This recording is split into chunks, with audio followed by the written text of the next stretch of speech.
A new discovery suggests Game of Thrones author George R.R. Martin may have unwittingly helped create Chewbacca. The likes of Reddit and /film have compiled some pretty compelling evidence for the idea that an illustration done for one of Martin's short stories way back in 1975 was used by Ralph McQuarrie as the basis for Chewbacca's concept art.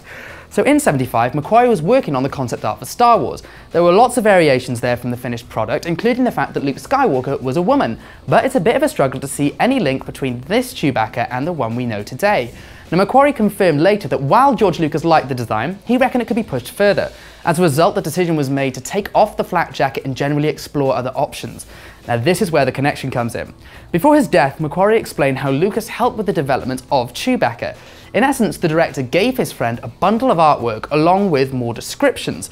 George said he wanted Chewbacca to look like a lemur, so he had great big limpid eyes in some of my early sketches, McQuarrie explained. George also gave me a drawing he liked from a 1930s illustrator of science fiction that showed a big ape-like furry beast with a row of female breasts down its chest. So I took the breasts off and added a bandolier and ammunition and weapons and changed its face so it looked somewhat more like the final character, and I left it at that. Now here's the thing though, that drawing from the 1930s? Yeah, it wasn't from the 1930s. It was actually from a year earlier in 1975, done by artist John Schoner to illustrate a short story by Martin called And 7 Times Never Kill Man, which was published in Analog in July '75. Here are the two images side by side, and here are the final looks as they appear in the Star Wars films and alongside Martin's story.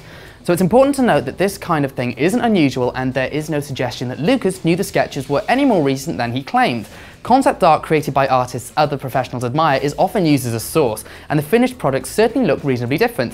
What's interesting too though is the bowcaster-esque weapon used by the creature in Martin's story.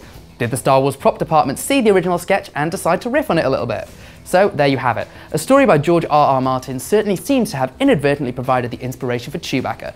Don't feel too bad for McQuarrie slaving over the original designs though. After many years, they're finally set to be repurposed and used to create the character of Zeb Orrelios in the upcoming Star Wars Rebels. It's the Circle of Life. Or that might be another Disney movie.